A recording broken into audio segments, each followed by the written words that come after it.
Good morning everyone. आज हम शुरू कर रहे हैं क्लास 12th पॉलिटिकल साइंस का चैप्टर फर्स्ट, राष्ट्र निर्माण की चुनौतियाँ। यानी कि हम किसी भी राष्ट्र का निर्माण करते हैं तो उसके रास्ते में कौन कौन सी चुनौतियाँ आती हैं। इसमें है सबसे पहले नवराष्ट्र की चुनौतियाँ। यानी कि जब हमारा देश आज़ाद हो गया तो हमारे देश के सामने कौन कौन सी बाधाएँ थी, कौन कौन सी चुनौतियाँ थीं।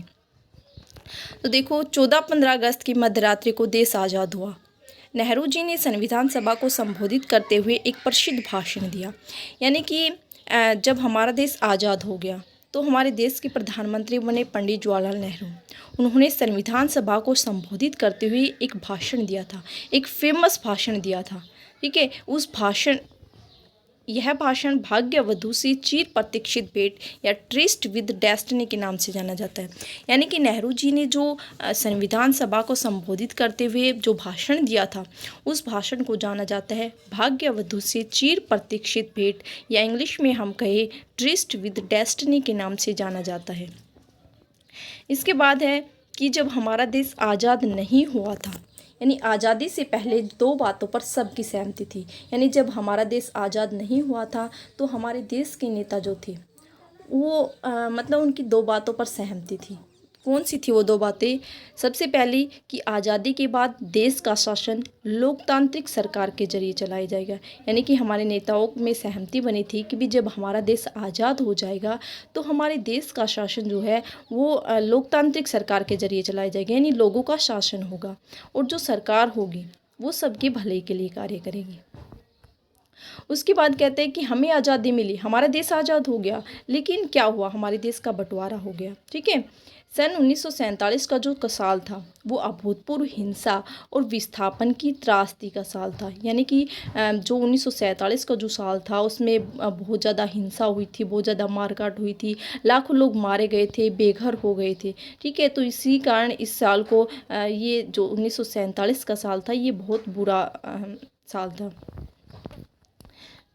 इसके बाद है 3 चुनौतियाँ। यानी कि हमारा देश जब आज़ाद हो गया उस समय हमारे देश के सामने देखो चुनौतियाँ क्या क्या थी। सबसे पहली थी लोगों को एकता के सूत्र में बांधना, दूसरी लोकतंत्र स्थापित करना और सारे समाज का भला करना। तो सबसे पहली यानी लोगों को एकता के सूत्र में बांधना। देखो, उस टाइम क्या था, हमारा देश आज़ाद हुआ था और हमारे देश में बहुत ज़्यादा धर्मों के लोग थे, अलग अलग भाषाओं के वो लोग थे, अलग अलग जातियों के लोग थे। मतलब पूरा का पूरा हमारा देश विविधताओं से भरा हुआ था। तो ऐसे में सभी लोगों को एकता के सूत्र में बांधना था, यानी कि उनको मिला कर रखना था। तो ये सबसे बड़ी चुनौती थी। दूसरी चुनौती थी लोकतंत्र स्थापित करने की। देखो, हमने पीछे पढ़ा था कि जब हमारा देश आज़ाद नहीं हुआ था उस समय हमारे नेताओं में इस बात पर सहमति बनी थी कि भाई देश आज़ाद होने के बाद देश में जो सरकार बनेगी वो लोकतांत्रिक होगी, यानी लोकतंत्र वाला शासन होगा। ठीक है, तो अब लोकतंत्र स्थापित करना था। और तीसरी चुनौती थी सारे समाज का भला करना, यानी कि सभी लोगों का विकास करना था, ना कि कुछ वर्गों का। ठीक है, चाहे वो कोई व्यक्ति किसी जाति का हो, किसी धर्म का हो, कहीं भी रहता हो, यानी हमारी सरकार का कर्तव्य था सभी लोगों की भलाई के लिए कार्य करना। तो ये तीनों चुनौतियाँ थी हमारे सामने। उसके बाद नेक्स्ट है कि द्विराष्ट्र सिद्धांत क्या है। द्विराष्ट्र सिद्धांत जो है वो मुस्लिम लीग द्वारा दिया गया सिद्धांत था। ठीक है, इसके तहत इंडिया दो कौमों का देश होगा। यानी मुस्लिम लीग का कहना था कि इंडिया जो होगा दो कौमों का, मतलब हिंदू और मुस्लिम। ठीक है, इन्होंने देखो मुस्लिम लीग ने क्या कहा कि भी मुसलमानों के लिए एक अलग देश की मांग की, भाई हम मुसलमान जो है ना इन हमारे लिए अलग देश बना दो। ठीक है, लेकिन कांग्रेस ने क्या किया, इसका विरोध किया। ठीक है, मतलब मुस्लिम लीग जो थी वो 1906 में बनाई गई थी। और किस लिए बनाई गई थी? ये मुसलमानों के हितों की रक्षा करने के लिए बनाई गई थी। उसके बाद भाई जैसे हमारा देश आज़ाद हो गया था उससे पहले हमारे देश का विभाजन हुआ था। हमारे देश को दो टुकड़े हो गए थे, भारत और पाकिस्तान। तो विभाजन के दौरान क्या क्या समस्याएं आई थी? देखो, फैसला हुआ कि जिस भूभाग को इंडिया के नाम से जाता था उसे भारत और पाकिस्तान नाम के दो देशों में बांट दिया जाएगा। यानी कि फैसला लिया गया कि भाई जिस भूभाग को इंडिया के नाम से जाना जाता है उसे अब दो हिस्सों में बांट दिया जाएगा, यानी भारत और पाकिस्तान में। तय किया गया कि जहाँ मुस्लिम ज़्यादा है वे इलाके पाकिस्तान में होंगे और शेष हिस्से भारत कहलाएंगे। यानी कि उस टाइम ये तय किया गया कि जब भाई जिन इलाकों में जहाँ पर ज़्यादा मुसलमान है वो इलाके तो पाकिस्तान में चले जाएंगे और शेष जो हिस्से रह जाएंगे वो भारत कहलाएंगे। ठीक है। और ये मतलब इसमें धार्मिक बहुसंख्या को विभाजन का आधार बनाया गया। मतलब इसमें धर्म के आधार पर विभाजन किया गया। मतलब भाई मुस्लिम है वो पाकिस्तान में होंगे और जो हिंदू है और जो और जातियों के हैं वो भारत में रहेंगे। ठीक है। मतलब इसमें धर्म को महत्व दिया गया था, परंतु इसमें भी कुछ दिक्कतें थी। अब क्या समस्या थी देखो, मुस्लिम जो थे वो पूरे देश में थे। ठीक है। और पूरे देश को बांटना आसान नहीं था। ठीक है।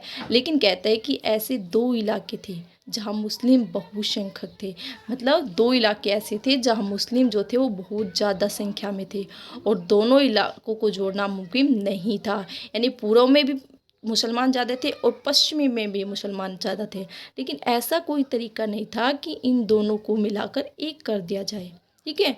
और ऐसा भी नहीं था कि भी सभी मुस्लिम जो थे वो पाकिस्तान जाने को तैयार भी नहीं थे। ठीक है। सभी देखो मुस्लिम हमने पढ़ा कि भाई मुसलमान थे, उनके लिए अलग पाकिस्तान बनाने की मांग की गई थी, लेकिन ऐसा ज़रूरी नहीं था कि सारे से सारे मुसलमान हैं वो पाकिस्तान में जाने के लिए तैयार हो गए।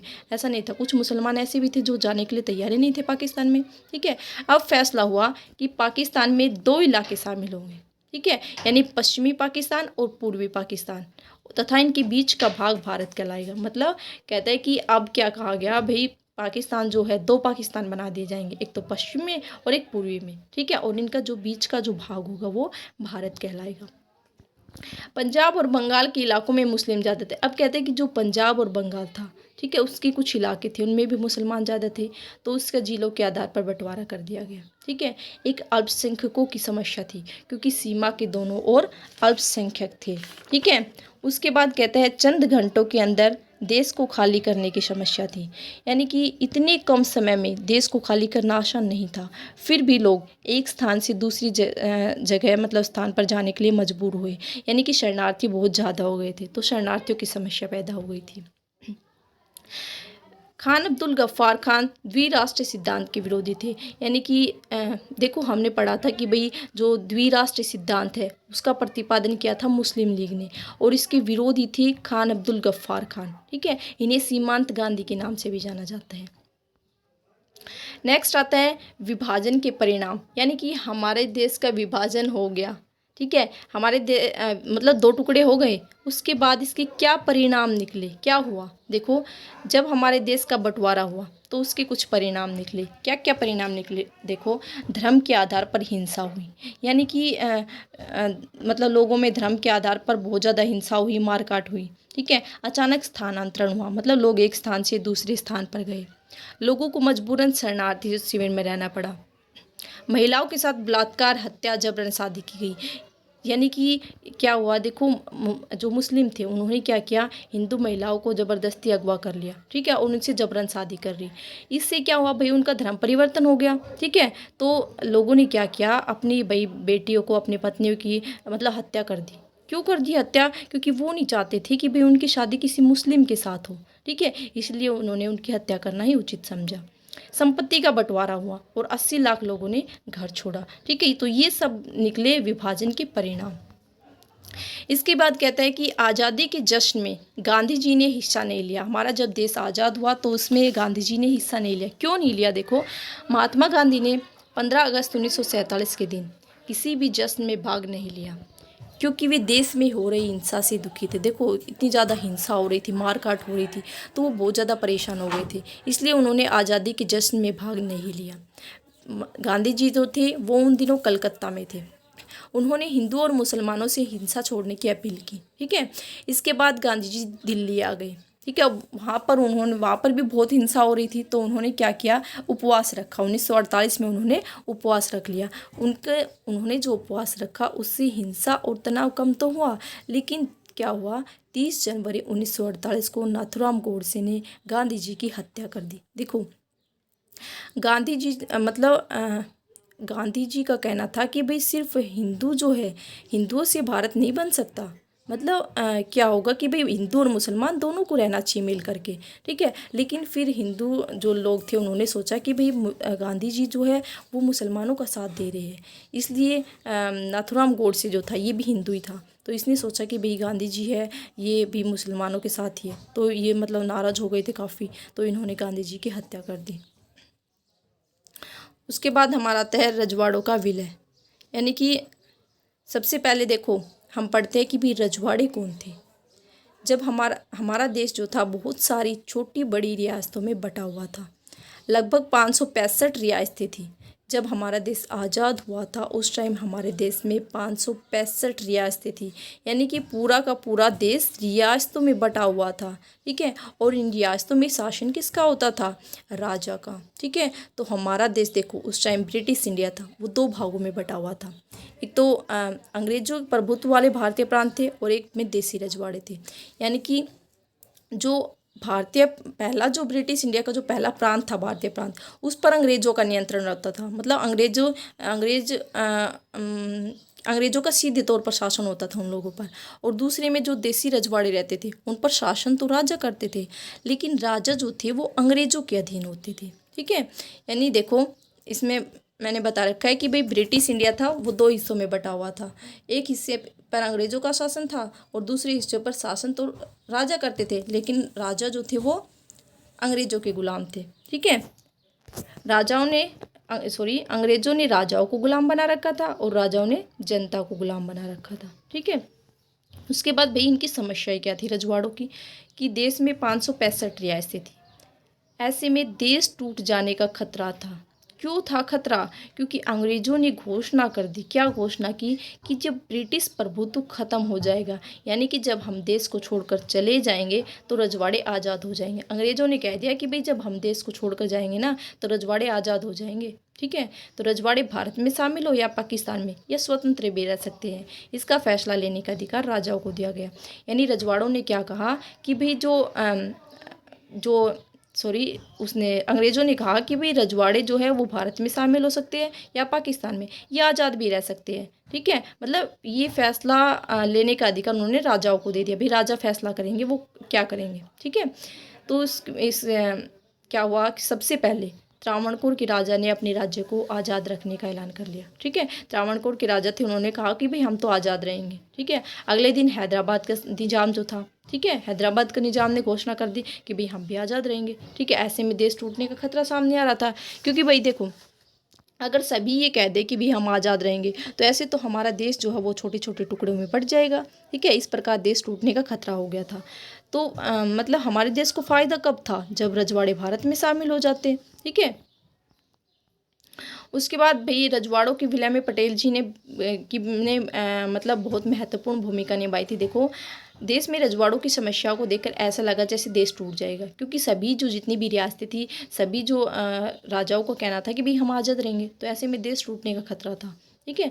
मुस्लिम लीग का मानना था कि रजवाड़ों को अपनी मनमर्जी का रास्ता चुनने के लिए छोड़ देना चाहिए। हमने पीछे पढ़ा था मुस्लिम लीग जो 1906 में बनाई गई थी मुसलमानों के हितों की रक्षा के लिए। उसका कहना था कि भाई रजवाड़ों को आज़ाद रहना चाहिए, ठीक है। भाई उनको ये अधिकार दे देना चाहिए, वो अपनी इच्छा से, ठीक है, वो जहाँ चाहे जो कुछ करे वो कर सकती है, ठीक है। ऐसे में सरदार वल्लभ भाई पटेल ने क्या किया, अपनी समझदारी दिखाकर रजवाड़ों को भारतीय संघ में शामिल करने के लिए राजी कर लिया। उन्होंने इंस्ट्रूमेंट ऑफ एक्सेशन सहमति पत्र पर हस्ताक्षर करवा लिए। देखो सरदार वल्लभ भाई पटेल ने क्या किया, बहुत समझदारी दिखाई और रजवाड़ों को मतलब भारत में शामिल होने के लिए मना लिया, ठीक है। और उसने इंस्ट्रूमेंट ऑफ एक्सेशन, ये सहमति पत्र था, ठीक है, मतलब इस पर हस्ताक्षर कर था कि भाई रजवाड़े भारतीय संघ में शामिल होने के लिए सहमत है, तो उस पर उन्होंने हस्ताक्षर करवा लिए, ठीक है। उसके बाद 4 रियासतें थी जो भारतीय संघ में शामिल नहीं होना चाहती थी, ठीक है, जूनागढ़, हैदराबाद, जम्मू कश्मीर और मणिपुर, ठीक है। तो आज के लिए इतना ही, आगे इससे आगे हम पढ़ेंगे नेक्स्ट वीडियो में। तो थैंक यू।